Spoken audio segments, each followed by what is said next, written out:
Hello, friends. It's Kim with the Coffee with Kim show. Well, we're behind the scenes in sunny California, getting ready to film our next episode. So go grab your coffee, call a friend, get ready. You're not going to believe who's going to be stopping by for coffee.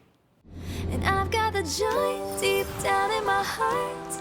I'm waking up with your love from the start. I'm chasing the rainbow through the rain. I know it's gonna be a beautiful day. Imagine millions of people suddenly vanishing. The world plunges into a state of emergency. Financial markets collapse, governments topple, and a worldwide lockdown ensues. What happened? In the newly released movie Left Behind, The Rise of the Antichrist, news anchor Cameron Buck Williams, played by Greg Perrow, sets out to find the truth and discovers more than he wants to know. Hello, everyone, and welcome back to Coffee, conversations of friends of faith to encourage and equip. I'm Kim Crabill, so delighted to be your host. When we return, we will get a glimpse into this movie by the actor himself, so grab your coffee and hurry back because Greg Perrow is in the house. Kim Crabill knows all about hidden shame and regret. From the time she experienced a life-altering trauma at age 4, Kim became an expert in hiding her hurt and confusion. The trick she discovered was to sing a little louder in church and to smile a little wider with friends. In her transparent story, Burdens to Blessings, Kim invites you along the journey from shame and sadness towards healing and hope. In the process, you'll encounter the upside-down truth that God uses you because of your hurt and uncertainty. Order your copy of Burdens to Blessings right away at Amazon.com or simply go to www.kimcrabill.org and click on the Shop button. Discover the confidence and courage to be you again and discover the power of your story. Along the way, you'll help other hurting people change their burdens to blessings. Hello, everyone, and welcome back to Coffee. Well, as I promised, Greg Perrow is in the house. Greg. Thank you for having me. Thank you. Oh, my gosh. I met you through your girlfriend, and so realized, all that you're doing is amazing. And we're going to start right there, if it's okay. Yeah. Greg, Ella Hart, she's talented singer-songwriter. Oh, yeah. Yes. Oh, I love her. We're gonna find a way to get her on the show as well. So, Greg, if I look you up, it says you're an American actor, yes, with 20 years of experience, 20 years acting in film and television. A few of your credits, you've been on Walking Dead, FBI, MacGyver, Anger Management, on and on and on. But here's the thing that got me, and I love all that, but it says Greg is known to be a perceptive and versatile actor who also is always ready for a challenge. Now, let's start right there, because that's intriguing. And I looked at that, it's like wakeboarding. So what is it about the challenges, and what do you like to do when you're not acting? I love it. My parents grew up in Aspen, so they got my sister and I out on the mountain when we were young. I think we started skiing when we were like 4 years old. So I just always loved it. I loved the adventure. I loved the energy. I loved being outdoors. Yes. The excitement. Yes. I was a little crazier when I was younger. I've calmed down now. So a couple broken bones. Yes. Yes. Yeah. But I have 2 boys, and of course they're probably about your age now, but it's the same. It's amazing to see how they've calmed down through the years, and they're not quite the daredevils that they once were. Well, as I also was reading about you, I saw where you have a very convincing Russian accent. Oh boy. Oh boy. Yeah. Anybody, friends, you want to hear? Anybody? Maybe I need to update my resume. It's been a few years. Nikita Zhetova from Novosibirsk. I'm so sorry to all the Russian people who think that was horrible, but I tried.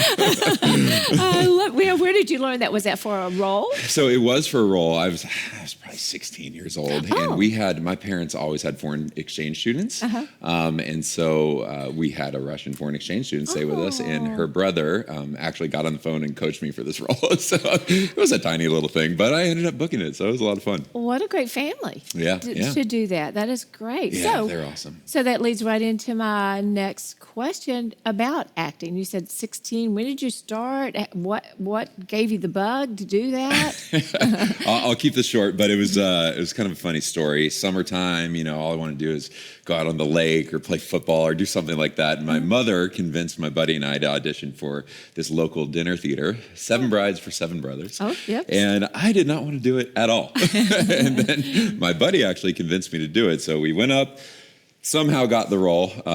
I just have to side note, I worked at Chick-fil-A when I was 15 years old, and so my mom made my resume, and it said Chick-fil-A cow on the resume. So I think they thought that was hilarious, and that's why they gave me the role. He has a good sense of humor, yes. Yeah. So that's how I got into it, yeah. Oh, good. And now we know that you're a strong believer.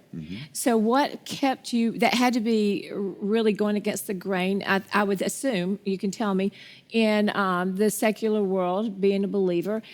What kept you in it? What was that drive that kept you over 20 years being an actor? Well, I love movies. Yeah. I love being on set, and I used to always say I wanted to be a light in a dark industry, and I don't want to say that in a cliche way. Like I meant it in a way where I would love to do what I love to do, and if this is God's will for my life, hopefully be able to love people and show God's joy to people that I work with. So that's what kept me in it. I really enjoy it. So and I'm sure it sounds like you've had a lot of fun. You met a lot of people. I want to back up for just a minute because I didn't ask you, and I think our friends would like to hear, how did you come to know the Lord? Well, my parents were a fantastic leadership example for my sister and I growing up. So I did grow up as a believer, but and as I might talk about a little bit later with Buck, there were moments in my life where it was a journey of searching for truth and trying to understand that. And just a very real moment I had one time, it was probably college age, and I just was thinking to myself, I could not deny God. I couldn't deny his existence, no matter how hard I tried. And that's just truth. That's just me being real. Right. And that was a really astonishing fact that I, that I had, and or realization, I should say, that I had. And ever since then, it's just only, strengthened. And I hope to continue to strengthen my walk with the Lord, too. Of course. Greg, that is a time when I have the most, I'm a counselor, and that's the time when I have emergency calls from so many of my friends or clients when their kids go off to college, because they'll call and they'll go, oh my gosh, they've abandoned everything I've ever taught them.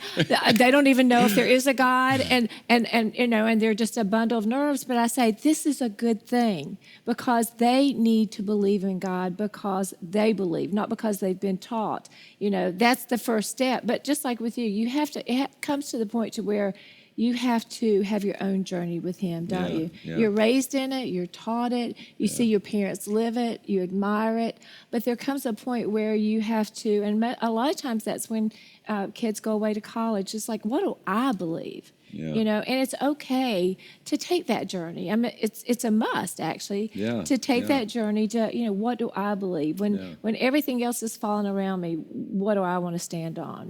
What is Greg about? What is Kim about? And so I think that's a great journey for everyone to really consider and to think about, especially with what this movie that you're in. And we're gonna get to that in just a minute. But and just to add to that real quickly, also, I don't even want to come across, because that journey, it's continuous, what I'm realizing. Oh, yes. And it wasn't even just college. It's like, as you get older, it's so important to constantly keep dipping back and staying in a community and staying in the Word and staying and praying, because, it's ups and downs, challenges all the time. I'm definitely not perfect or have been. Right. And so I just want to encourage people listening to this is just continue your journey with the Lord and see where he takes you in that. It's really cool. It's a lot of fun. Absolutely. Okay, well, let me ask you a question on that. When you say continue your journey, what would you tell them to do? What maybe someone is stuck right now. I mean, how did you continue? How are you continuously growing? Yeah, just I would say community. Community is a really big thing. Well, obviously reading and praying. I mean, I noticed that it's any relationship. It's logical, right? Any relationship, if you don't put time into it. If I don't call Ella or send her flowers every now and then, the relationship pulls apart. It's the same thing with the Lord. He wants a personal relationship with us. So if you're not putting time and effort in, spending and reading the Word and praying, the relationship drifts. Yes.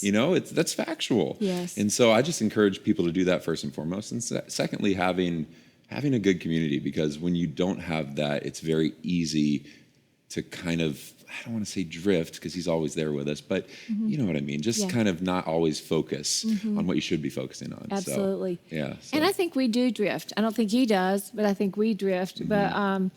But he's such a loving God, isn't it? At any point we make the turn, call out his name, and he's right there with us. I think we all drift, and I think it's so important. That's why I love these conversations, because I think that we can be so hard on ourselves, and if we're not where we think we want to be, it's really easy to throw up, a mask or pretend. And I love the conversations, especially with people of influence, that say, "Hey, I'm struggling. It's not easy. I have good days and bad days," because I think that's the connection between believers, that really, the community that you're talking about, that really helps us to be okay with who we are and where we are, so we continue to get to where we want to go. So thank you. Love I that, think what you're doing is just so awesome, and what you stand for is amazing.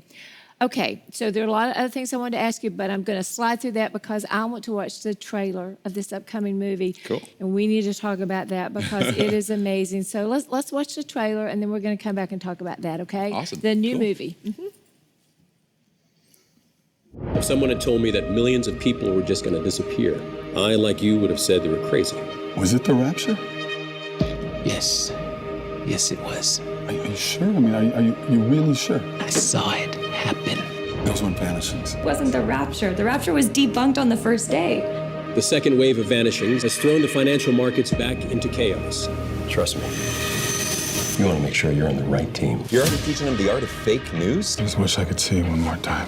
Why are you still here? Because I asked God to leave me behind. We don't need to look for magic. They're not a bunch of religious wackos. Wackos like my mom. Fortunately, we have a solution.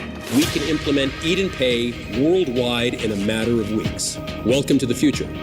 I gotta look inside the Eat and Pay platform, and it's a whole lot more than a glorified bank card. So you're just admitting to being crazy? Yes, I'm quite comfortable with that. When it is all over, half the world will be dead. This is the biggest news story since the vanishings. You listen to me. You drag this line of nonsense into the public eye. We're both finished. Now I'm more like an actor. The Antichrist will declare himself as God. Seemed like a stretch even for them. So how do we know who we can trust? Trust God. The world is suffering. We are on the brink of mass insanity. What happens to the rest of us? Doesn't it seem strange that it's still so easy to dismiss it, even though we saw it with our own eyes?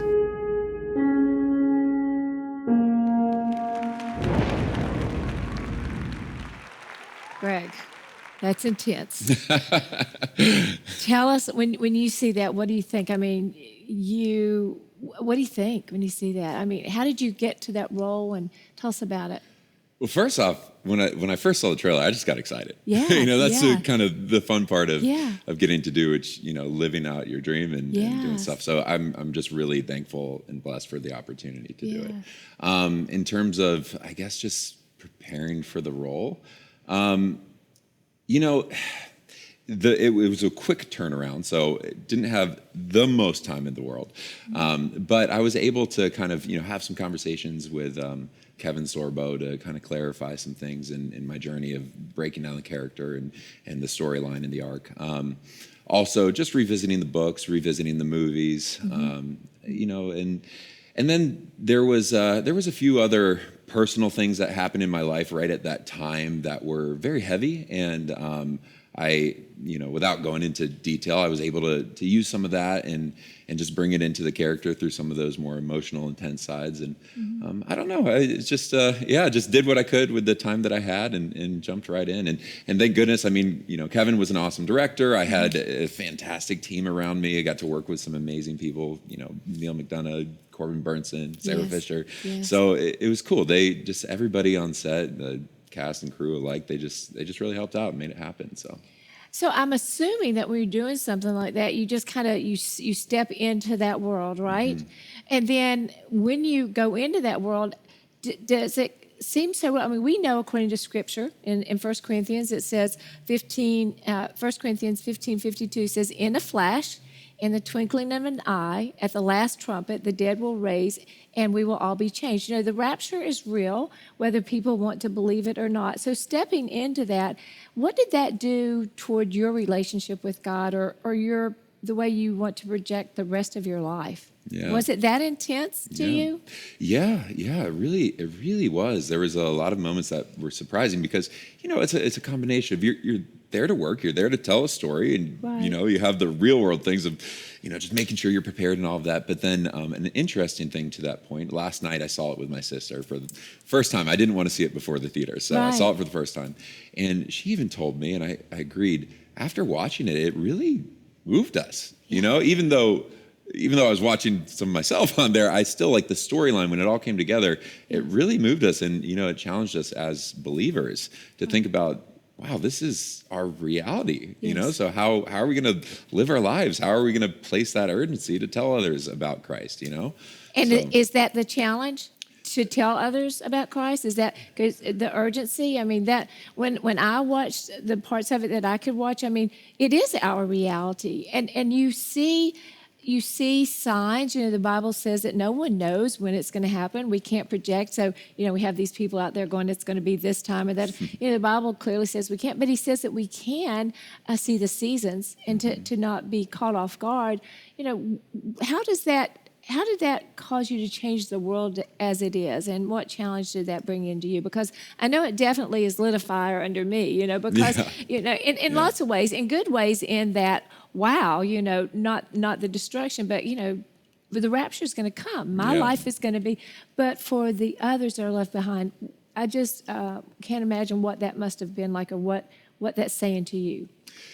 Oh yeah, I tried to put myself in that world as best I could. Yeah. I don't know that anybody could do it as what it will actually be like. Because you were walking it as if it were really happening. Yeah. So that was, there was terrifying moments, and those were some of the thoughts that brought me to, especially when I had the coming to God moment. Yes. I tried to incorporate some of those thoughts into that position of like, wow, this is happening, this is real, and I am left behind. What do I do now? Yes. So yeah, no, it's a scary thought. But even so, whether this be the end times, whether it not be the end times, the cool part is still the message of just telling people about God, and that's what's cool, giving this story of hope.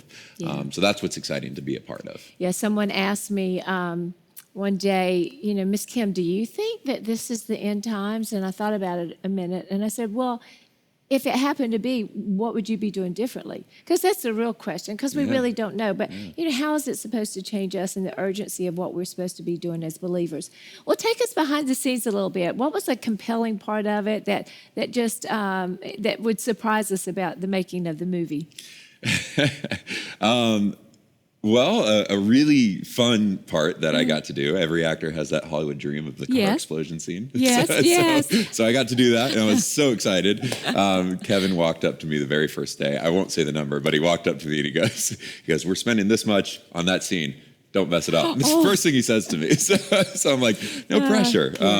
That was a blast. We had the whole cast and crew came out, even some visitors, producers, everybody came out to watch. So it was a really just big, intense moment. I think there was like 6 cameras, maybe more rolling. And that was a lot of fun. That was a cool behind the scenes. Yeah, absolutely. Well, listen, we have to take a break. Yeah. And when we come back, I want to talk more about the movie and how it's touched your life.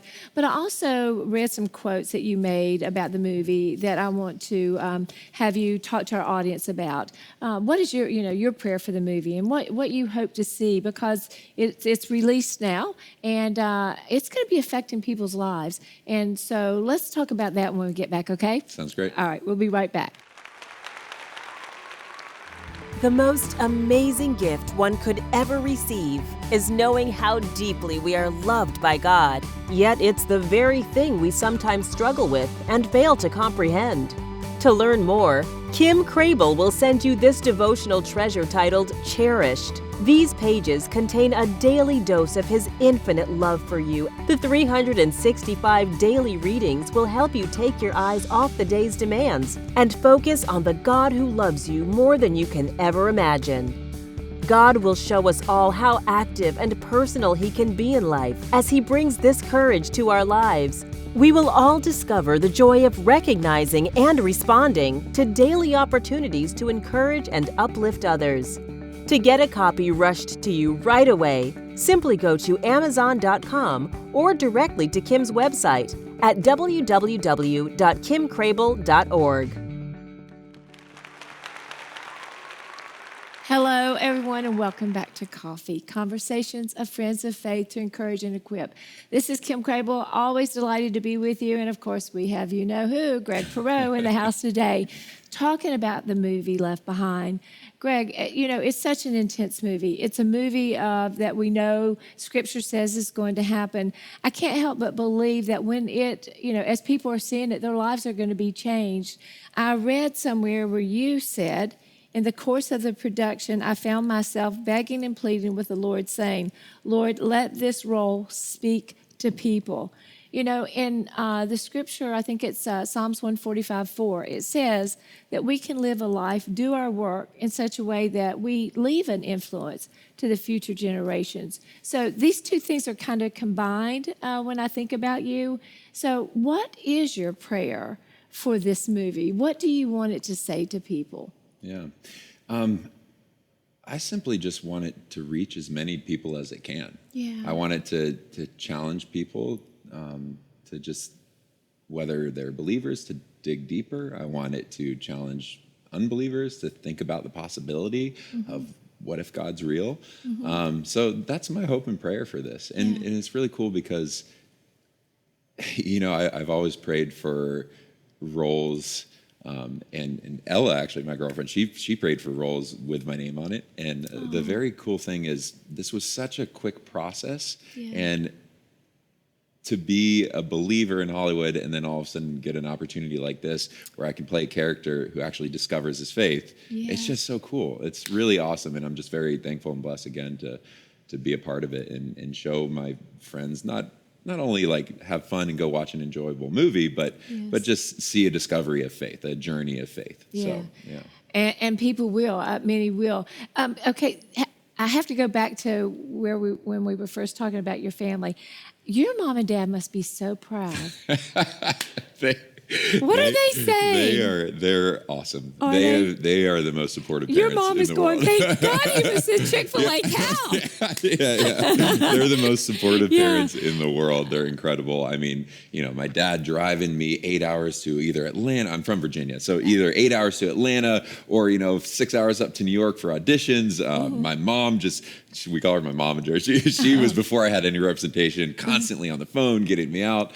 So they've just been very supportive, and this is a cool moment because I'm going back this Sunday to watch it in my hometown theater that I grew up in, which I said, I can't wait for the day that I get to watch a movie that I star in at this theater. So that's happening this Sunday. I'm very excited. Where is that? Fredericksburg, Virginia. We're all going. Yeah, come on. We'll all meet you there. It'll be a lot of fun. Oh, your mom. Oh, I just can't even imagine how proud she must be. Do you have siblings? I do. One sister. Yeah, Kim Perrow. She's awesome. She's a dancer. She's a host. She had a job in Park City Television, hosting. Okay. And I was actually supposed to be on her show. A conflict thing got messed up, but yeah, so she's awesome as well. She's fantastic. Oh, well, I'm just so happy for you, but I'm happier for the program.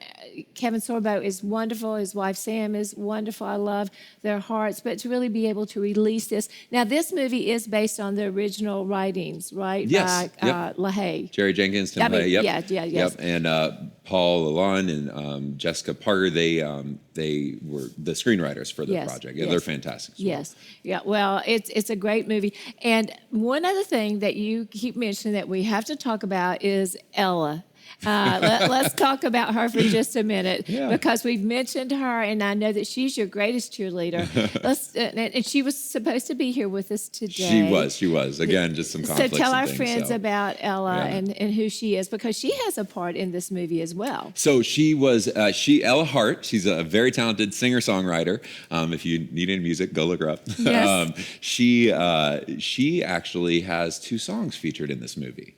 So that was such a cool experience because we have a project together where in the credits, both of our names are there. Like, how cool is that? So That's so awesome. yeah, And I want to hear more about your all story. And I actually have so many more questions to ask you. So I don't know, maybe you can stay around for another show. I don't know. Maybe, I don't know. Audience, what do y'all think? Can we handle another show with me, Greg Perrow? I think that we can.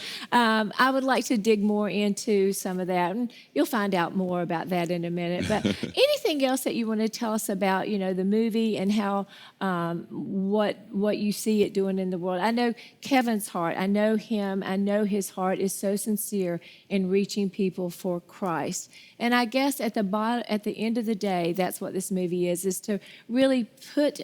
The world is constantly saying, don't worry about things. Everything's going to be okay. Just do what you want to do. Live your own life the way you want to live it. But that's not God's plan, and that's not what he wants us to do. He really wants us to get in line with what he's doing before, and even if it's 100 years, Greg, before this happens, we're not promised tomorrow, right? Yeah. So maybe just take a moment and speak to our audience as we're winding down about, if someone is in a situation and they are scared because they look at these things and they go, oh my gosh, I don't know that I'm ready. I don't know what I would do. Like the character in the movie, what would you say to them today about finding peace with their salvation? Yeah, well, peace it's a great word. Joy also is another word I use to describe it. Yes. That's just, one of the things that, to me, my proof of God is just the indescribable joy that he gives us with that relationship. And, what I hope for this movie is, again, that it challenges people, that they decide to go on their own journey, look for truth, because there's just nothing more incredible than having that deep personal relationship with God. And I hope everybody enjoys the movie. Go see the movie. Yes, where do they go? What do they do? They go to leftbehindmovie.com. You can just enter in your zip code right there and find a theater near you. It's super fun. I think it's meant for everybody. I actually don't know the ratings, a little action and things like that, but it's a fantastic, well-moraled movie. So go see it, guys. Thanks so much. Yeah, absolutely. And meet us in Fredericksburg. I mean, we're all going to be. If you're in Fredericksburg, come on, I'll see you there. Well, listen, thank you so much for being with us, and good job. All these roles that you've done are great and incredible. Boy, this one. I mean, that's the one. And I'm sure you'll go on to do greater things. But this is great. It's a classic. It'll be there forever. Your kids will be watching it. Your grandkids will be watching this, I'm sure. Hey, friends, thank you so much for joining us today for coffee. Go out, get your tickets, take the family. This is a moment that we need to look at and see what is before us. Yes, it's going to be dark. We're going to have dark days ahead of us, but we have to look beyond that and see that Christ is there at the end, and He loves us. He loves you. His greatest desire is for you to know Him. So let this movie show you what the Bible is all about. Most importantly, just fall in love with the Lord so that you can know that you go through anything that's dark, but the light is just on the other side. Thank you so much for joining me for coffee. And remember, keep the conversation going. Go out there, talk to someone along your path, because I promise you the things that you have to say will encourage and equip those that you'll meet today as well. Thank you so much for joining me. I'll see you next time right here on Coffee. Bye, everybody.